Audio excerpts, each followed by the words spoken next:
everybody. How's it going? Hey, great. Thanks for asking. You're welcome. That's Andy. I'm Mark, and we are back for another edition of Yeet Street After Dark. I guess this is sort of our Worlds wrap-up edition Yeah. because Worlds just happened. We're certainly going to talk about that. We're going to talk about some other stuff. We got some new discs. Well, they're new to us, but they're not going to be released until later. We'll talk about that in a little bit. But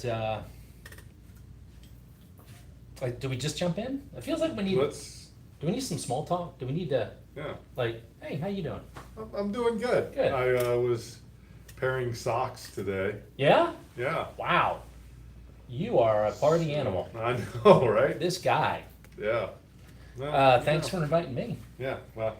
I would have gladly helped you pair your socks. Yeah.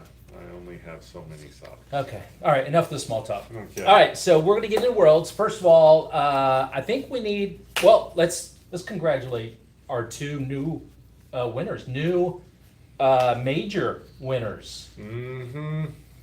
New Worlds winners. Yeah, not Yeah. necessarily majors, but one Little Miss Owen Scoggins My girl. takes it down. Now, if you all did not watch Worlds, you need to go back and watch the last round. If for no other reason, actually just watch the playoff.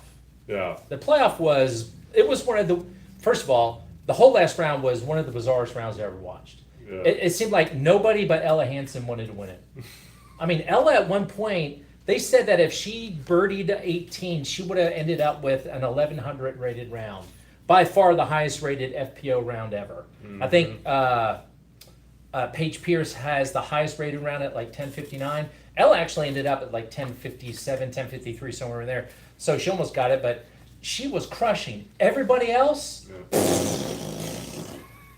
nobody wanted to win. Yeah. But they did their work earlier in the week. Well, they did, but still, Evelina Salonen. I don't mean to pick on her, but I'm going to pick on her. Two-time world champion. Yeah. She's done it twice. Yeah. She had about a 15 to 7. I think we talked about this last week in the first round. She had a 15 to 17 foot birdie putt, completely airmailed it about 40 feet past the hole to the right.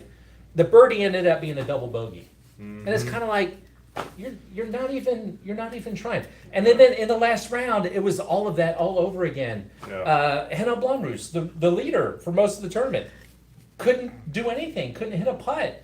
She was striping her drives, but getting the green, it's nothing. She did nothing. The little 15-year-old Aida, I don't know how you say her name. Yeah. I can't say her last name. So first of all, props to her because she started out the leader in the final round, then played horribly and kind of whittled her way down to I don't know how low she got.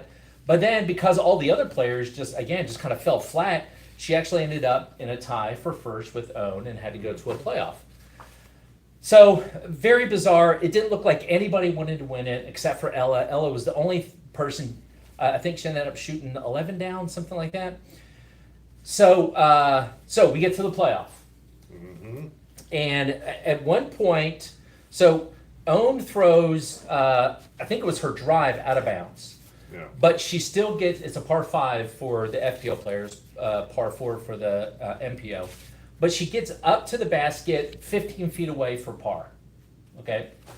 So the 15-year-old, again, whose name I can't pronounce, we should have looked that up during rehearsal. Yeah. She throws her, I think it was her second shot out of bounds. Mm-hmm. Then she lays up just short of the out of bounds that's right up next to the pin. Mm-hmm. So, and she's standing there talking to her dad in Finnish, so we don't know what they're saying. So, Owen is basically parked for Owen. 15 feet is nothing for par. She, her second shot that went OB, that meant she was throwing 3 up to the thing. So she was, 1, 2, 3. She was throwing 4 up to the landing zone where she landed. So she had to hit that for par. Yeah. Well, she just kind of does this and throws it to the base of the, and you're thinking, what is she doing? And the weird thing, the announcers, Val Jenkins said one thing about it. She said, I don't believe what just happened. Yeah. And then the rest of the telecast, they never addressed what in the world's going on. Yeah. Now, did you hear what the excuse was afterwards? No, what was? somebody said, and again, I didn't hear it from her mouth, but somebody said that she said that she wasn't really feeling her putt. And so, she just wanted to get out there and make sure she didn't risk, I don't know. It was about that she didn't think she could make the putt. And that's bull hockey. Yeah. Even if you can't, you got to run. That's right. I mean, it's not like you're going to fall to fourth if you miss. You're already Right. guaranteed at least second. Yeah. So the fact that she wasn't feeling her putt, that didn't make any sense. Then somebody else said, well, her dad probably miscounted her strokes or miscounted own strokes and thought, since we're playing for bogey, she's playing for bogey too. And they didn't realize that Own threw out of bounds on her first, got her second, which was her third shot up, her fourth next to the basket. So they just miscounted. Yeah. And here's the deal. I hate to put all this weight on a 15-year-old. Mm-hmm. But it's up to the player to keep track of the score. It's not up to the caddy. And again, if dad gave her bad advice, dad gave her bad advice. But as the player, that's why you need to pay attention to what's going on with your card. And this makes it a lot easier because it's just two of them. Mm-hmm. So it really falls on her for not knowing where Own was. No. As a father, No. I want my daughter No. to trust me implicitly. Well, we all hope that. And certainly her dad can feel bad for giving her bad advice, but it really is. I mean, you're taught that the caddy doesn't. It's you, the player, that needs to keep track of that stuff. So, but for people to say that she said that she wasn't feeling good about her putt or whatever, that's like you said, it doesn't matter. Yeah. You still got to run it and hope you get a tie. So, I hate it for her, but I think what this shows is she's going to have plenty of opportunities in worlds to come to make everybody forget about this one. Because at 15 years old, she was in it. Again, she kind of sagged in the middle of the last round, but she played 5 rounds against the world's best. Well, minus one, and we'll talk about it in a second. And hung in there and played well. Now, did she have an advantage because she's playing in her home country?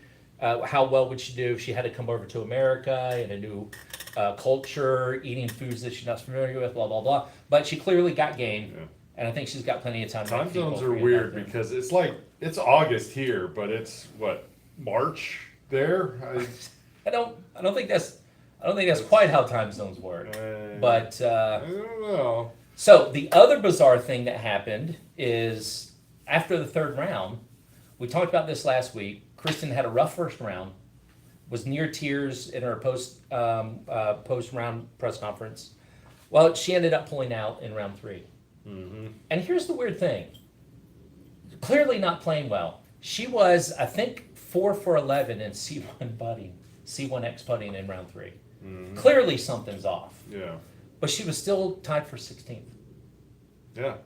So even on the worst day, The worst day of her life, she was still top 20, T16. So do you have a take on what's going on with Kristen? Because I have a take on what's going on with Kristen. So, yeah, I mean, she's just got the yips. But why? Why? Why? Because she's got that. She never got the yips before. That endorsement money riding high. She's got all these. Didn't she just fire her manager? She's doing that all by herself. That's right. So. So first of all, I try to think of, is there an analog in another sport where we saw something like top line athlete just completely falling apart? And the only ones that I had Darryl Strawberry were, well, he didn't really fall apart. Dwight Gooden fell apart, but it was because of cocaine. So that's completely different. But there are a couple of baseball analogs. One is there was a second baseman for the Yankees back in the day named Chuck Knobloch. Second baseman, and all of a sudden he forgot how to throw it to first. He could not get it to the first baseman. And it basically ruined his career. He had to leave. And a second one was there used to be a pitcher for the St. Louis Cardinals named Rick Ankiel. Mm-hmm. Pitched for the Cardinals, lost the strike zone completely. Could not throw a strike. But then he kind of reworked his skills and became an outfielder and played outfield for the Cardinals for a couple years. Mm-hmm. So it can certainly happen that you can be a high-performing athlete, an elite athlete at the top of your game, and completely just kind of fall apart. It's just weird to see her do it on the heels of what she's done recently. Mm-hmm. And again, every tournament this year, I think except for one, she finished either first or second. And the festival. I don't think she finished first or second in that one. So, but I think you hit the nail on the head. I think because she kind of hinted at it. At least I didn't see her talk after the third round, but at the first round she talked about she tries to please people. That's putting a lot of pressure on her. And I think you're right. She got all of these huge endorsement deals with Porsche, with Nike, with I think maybe there was some gambling site in Estonia. I can't remember. She has her own line of clothes. So her own line of clothing. Yeah. And you're right. She timed that with, well, I need to get rid of my manager, and so that's a lot for one person, especially someone who is trying to remain at an elite level, to take on by themselves. Because she needs to focus on one thing. That's right.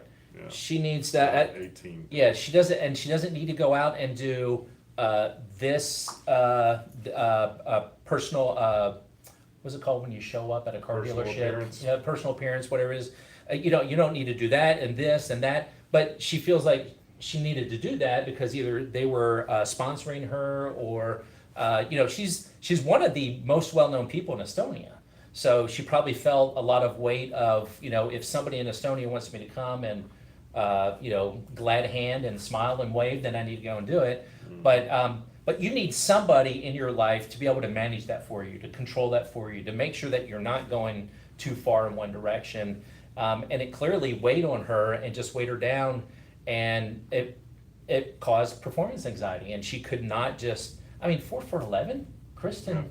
I could do that. We do that on a Tuesday, but she doesn't do that. So I think it's going to be good for her. I hope that she can take sort of a month or so off. I hope she comes back strong. I hope she plays at USTGC or Throw Pink for them because I've said this before. The sports are always better when the best players are playing their best. It's more fun to watch. It's more challenging, and it would have been fun to watch her just lap that lead card as poorly as they were playing. Mm-hmm. And that would have made it a lot more fun than what we saw, which was basically poor disc golf on the FPO side. Now on the MPO side, congratulations, Gannon Brewer. Yeah, we knew you could do it. We knew you could do it. So we both had him in our foursome, and we'll talk about the results of that.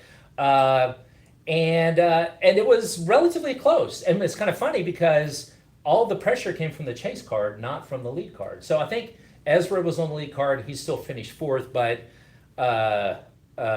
little Aaron Gossage and Nicholas Antela from the chase card put some pressure on Gannon. Gannon had a one-stroke lead going into the 18th hole, which, by the way, was the second hardest hole on Sunday. So it's not like Gannon was guaranteed to par it. But he did what he had to do. He parred and he won by a stroke. And so it was good to see him come away with the Worlds.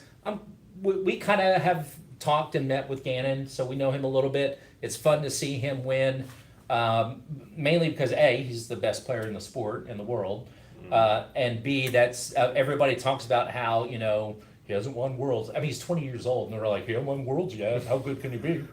So he finally got that off his back, and I mean, the sky's the limit for that kid. I mean, he's just incredible. I think he ended up shooting 43 down. Shout out to Calvin Heimberg, who, after he won the Disc Golf Festival, was asked, what is it going to take to win Worlds? And he said he thought that 44 down would win it. He was close. Yeah. And so it was 43 down. So 44 down would have won it. Calvin was right. Yeah. He was definitely right. You're right. So MPO again had a little bit of excitement there at the end because of how well I think Gossage his round rating ended up being I can't remember what it was. It was really high, like 1092 or something like that. But he shot a 13 down. Nicholas Antela and this new kid, I don't know if you've heard of him, named Paul Macbeth, shot the second best round at 12 down. Mm-hmm. So I think this Paul Macbeth kid might end up being somebody. I gotta say the confidence. Did you see the post interview? The confidence coming out again in Burr was impressive. I mean, the kid obviously knows he's good. Yeah. And a lot of people say that he didn't have personality because of the way that he acts on the course, but he's got personality. Mm-hmm. He's got, he's not going to be, Mr. Chuckles, right. But he definitely has personality he's got. He doesn't laugh at his own jokes. Yeah. So kudos to them. So first time world's winners. That's great, and it's cool because on the PDJ website they already have Owen and Gannon on the website there. So that's good. The old pictures were getting a little stale. It was basically it was about a year old, and it was like time to change those. So yeah. No offense to Isaac or Evelina, but it's nice to have a new face on there. Yeah. Maybe. So yeah, I mean it was a good European stretch with 2 new major winners and 2 new world winners. Yeah. So and Calvin finally getting his. That was a lot of fun to watch. Mm-hmm. So yeah. I kind of wish Evan did a little bit better. Yeah. I really thought he was going to play well at those European courses. But you never know until you get over there and again, time zones. So yeah, he thinks it's March, I guess, evidently. So, all right. But speaking of Evan, and we actually have our scores to go over. Oh. So first of all, everybody, let's give a hand. Let's give a hand to Andy Jocelyn for winning his first week. Good job, Andy. Way to go. Thanks. Andy swept. Took MPO and FPO, and he took FPO and didn't pick his girl. I didn't pick Owen. No, I picked Val instead. What were you thinking? I don't know. Holy cow. Yeah. So here's the results. Let's see if I can find. Here it is. Okay. On the MPO side, I had Gannon Burr, Ricky Wysocki, who Gannon won at 43 down. Ricky only shot 20 down. Yeah, that's. I don't know what's going on with Ricky. I took Evan. He actually ended up having a very good final round. Ended up back over the cash line for a while there. He was below the cash line at 18 down, and Lowry Lentinen at 25 down. So I finished a cumulative 106 down. Mm-hmm. You, however, finished a cumulative 134 down. 28 stroke win. You had Calvin, you had Gannon, you had Calvin, you had Ezra Aderhold. I did. Who finished 4th. Yeah. So you had the winner and the 4th place finisher, and you also had Lowry Lentinen. Yeah. So don't call it a comeback. Now here's the thing. ChatGPT almost caught you. This is by far the best performance that by ChatGPT beat me. It got minus 131 down with Gannon, Anthony Barella, Ezra Aderhold, and Vino Michaela. So it did pretty well. I was surprised at how well Barella did pretty well. He hung in there. He had 36 down. Yeah.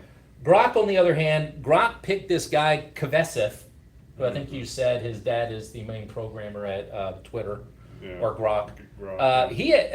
Kvesev ended up 1 over, but he did pick Gannon Burr, Nicholas Antila, who finished 3rd, and Andrew Presnell, which was a weird one. Grok only finished at 98 now. Well, he sorted them alphabetically by first names as well. So. Oh, okay. Well, on the FPO side,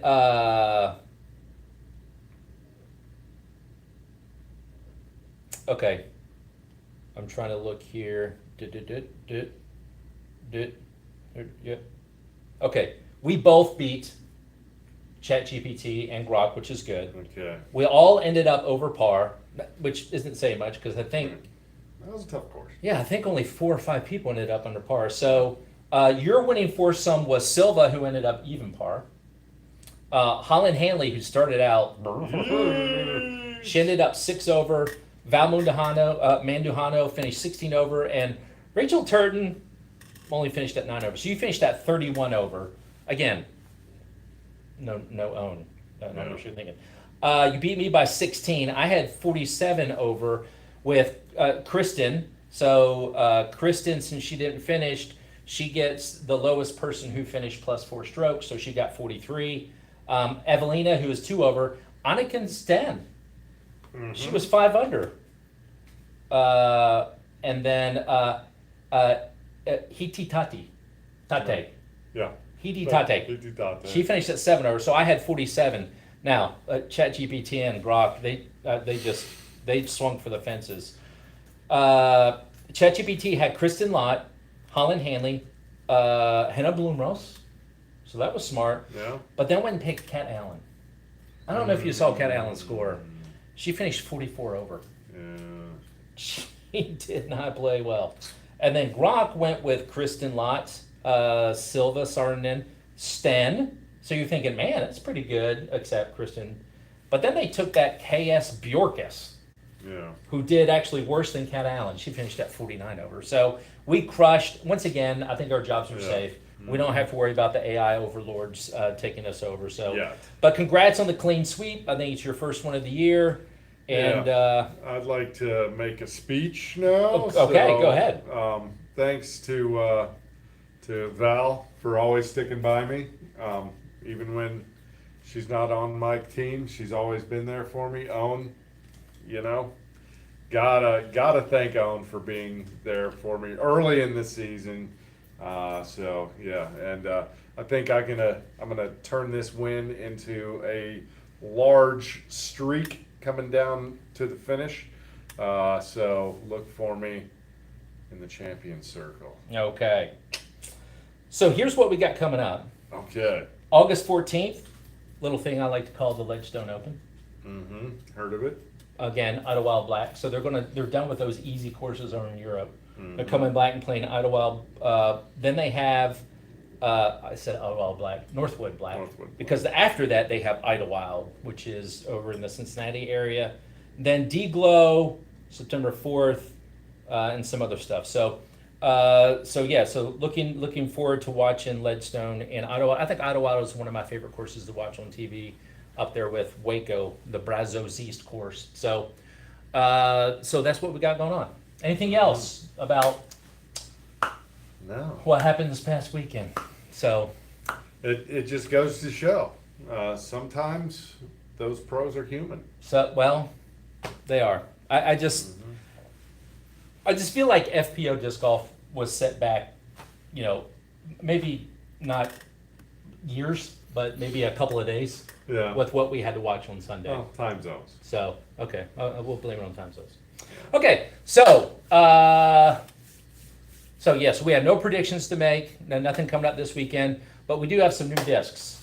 Yeah. These are the discs that we've been talking about. MVP has a new release that's coming out. These actually don't release until August 15th, but we're kind of excited to have them here. The first thing is there's a new Eagle disc, and they came up with a stamp, which I got to be honest, except for some of the Castaplast Tour Series discs, this has the most writing on a disc. There's a lot of fine print. There's a lot of fine print. There's some funky, this lettering up here on the top left. It took me about, 3.5 hours to figure out what it says. But it says it's part of the series, the Eagle McMahon, what's it called? I don't have my glasses on, but it's the Synergy series. That's what it says. Series. So okay. Show that stamp. So that is the resistor, the new Eagle Proton resistor. Mm-hmm. Again, coming out on the 15th of August. Yeah. So be on the lookout for that. Then we also have the retooled driver in the Simon line, the time lapse. Oh. And that's coming out in a special edition once again, well as everything you knew about the time lapse. It's all changed. So give them a profile view of that. So one of the things that's different is, if you remember the last time lapses, they were pretty domey. These are not quite as domey. On the old scale, they were definitely 3s. They were domey. I think these are closer to 2s. And so they're not going to be as domey. And they are also not as, or at least the numbers indicate, not as stable. So instead of being a -1.3, they're a -1.2. Mm-hmm. So I think it's kind of funny that it took them almost a year in order to figure out that Simon wanted a different profile for the disc. Yeah. But that's what they're coming out with. And again, those are going to be on the 15th. And then once again, they do this every year. They have put together a new St. Jude charity release where funds from the sales of these discs are going to go to the St. Jude Hospital.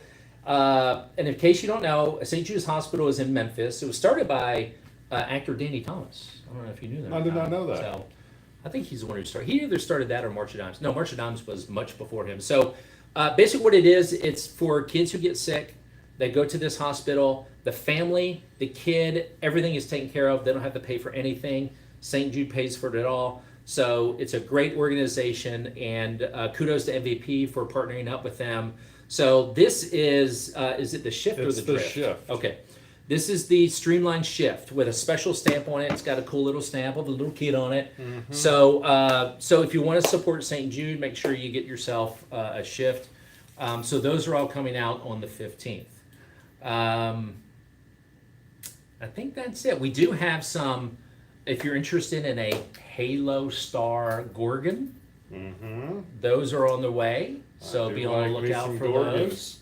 We've got a few more own Leopard Leopard 3s. 3s. We also have Probably be a new stamp coming out soon. so people talk about House of Disc and whether or not they were good for disc golf or bad for disc golf, whatever. But one of the things that they haven't figured out is when they're releasing, especially Castoplast discs, they can't seem to get it right. So they have this new stem. If y'all haven't heard about the stem, this is sort of their new catch and throw disc. It's made out of what's called K4 plastic, so not K1, not No. K3, No. K4. You And- put both together. And it's so the way it used to be is K2 used to be K1 soft, but then they got rid of the K2 and just called this K1 soft. K4 is softer than K1 soft. I mean, you can literally bend it and ball it up, and it's very tacky. It's when you feel it. I saw one guy unbox it, and he was taking it out of the plastic, and it was as he was pulling it off the plastic. So very gummy, very bendy, and very stable. So it's not going to fly. It's not like a glitch. Yeah. I mean, it's got stability to it. I think it still has plenty of glide. I haven't seen any numbers for it, but when I've seen people throw it, my guess is it's going to be like a 1403 would be my guess, something like Okay. that. So definitely glidey, but definitely stable. It's not going to fly straight like the glitch does. But So you're going to make So- the person catching it work for it. that's right. You're going to have to definitely aim out right and let it come back to the player. So House of Disc, they're like, okay, we got first run. We're limiting you to only 20. I think it was what it was. So have at it. So they were released at, I don't know, 1 o'clock on a Tuesday. I get there about 2 o'clock, log in, already all sold out. I'm like, you're doing this pre-order so you kind of know how many you need to make, but you're already limiting how many are being sold on the first day that they're being sold to retailers on the wholesale side. And I'm like, that makes absolutely no sense. So we missed out on that, but we do have stock stems coming out. I'm not quite sure what the release date is for the stock stem, but they're going to be interesting nonetheless. I mean, it's going to be an interesting disc. I'm a Castoplast fan. I don't know if I need something like that in my bag because, again, I have the Neon as my stable approach disc. Well, And I don't think I need a lot a of stable people putter. do ding the MVP throw catch and the spore for being just a little too neutral and understable. So, Well, this one's going to have some stability. So what are the weights going to be like? Are they? I the have 150s? I have not heard. I have not seen what the weights are. That's a good question, but I haven't seen. But speaking of which, Discmania is coming out with a new disc called the Founder, which is a very understable mid-range. It's like a -4-1, and they're only going to be in lightweights. So Okay. it's going to be super understable and lightweight. So I guess if you're really feeling it and you want to try to throw it on this angle and see if you can get it to pop up and stay without burning all the way over, you can try. But Those are typically good numbers for a beginner. well, clearly geared towards beginners or maybe roller type throw, but usually you don't throw rollers with mid ranges. But And especially lightweight ones. yeah, so there's that. So that's coming out here in a little bit. So that's going to be hitting the street here in a little bit. I was going to mention something else. This month, hopefully around the 15th of this month, we are going to expand our ambassador program. We're going to open it up to applications. I know a lot of people have asked me, do you have an application? And we're always like, well, no, we really only do it by invitation only. We'll find you. But that's right, that's what we did. But we are now going to be doing it, but we only have a selected number of slots. I mean, we're only allowing so many people to be ambassador because we just can't let everybody in. Mainly just because it's a there's a lot of paperwork involved, and there's a lot of stuff involved. And so we want to make sure that we can handle this much on our end before we open it up and make it even bigger. So we're excited about that. So watch out for that. Basically, there'll be a form that you're going to fill out. What we're looking for are people who play a lot of tournaments or direct a lot of tournaments, people who do a lot of stuff on social media. Basically, anybody who's going to help get our brand name out. That's what we're looking for. So. And it fits our principles. That fits our principles, which are real easy. If you know anything about us, it's have fun. You're playing a sport, so have fun with it. Grow the sport. Do what you can to encourage other people to play. Be a positive influence to other people while you're out in the course. And then third thing is to help people become the best version of themselves. So just be a positive influence in people's lives. Life is too short to be negative. Let's be positive as much as we can. And so that's what we're looking for, but that's going to come out hopefully in a week or so, but just keep an eye on socials, and you'll be told where you can go and turn in your application. So excited about that. Anything else? I am AB positive. So. Wait a minute. Are you really? Yeah. Word. So am I. There we go. All right. That is the third rarest blood type. Yeah. You know what we're called? The universal donor? No, universal recipient. Universal recipient. Yeah, the cool thing about it is we can take anybody else's blood, but only other AB positives can take our blood. Yep. So deal with that. Call it selfish. But I end up, most of the time when I donate, I just donate platelets. Platelets are helpful for everybody. Our producer wanted to remind us, we've restocked our grip bags. We've got a ton of new grip bags in. So all of them, the AX6, the BX, the CX, the grip, the smaller bags. So if you've been looking for a grip bag, we got them here for you. We also have some of the backpack type bags that are coming in from MVP Axiom. The shuttle bags is what they're called. So if you're looking, we got plenty of lunch bag type bags, but we're going to have those backpack bags coming in very soon as well. So, and we also got some other. We're gearing up for the holiday season. We're going to have hopefully a bunch of fun knickknacks for people to stick in their friends' stockings at Christmas, or to have stuff under the Christmas tree. So we're excited about that. But yeah, so that's what we got going on. Anything else, Andrew, that we need to let them know about? No. Okay. Well, until next Wednesday, which is so that would be the night. No, that'll be 2 days before we can release the new disc. So we might have to talk about these discs again. Yeah. So, all right. What's that? We won't be here. Well, that's right. You guys are going out of town. So I guess in 2 weeks. Until then, whenever we see you the next time, you all have a great week. We love you. We mean it. See you later. Is it still on? Is it off yet? Is it off? No.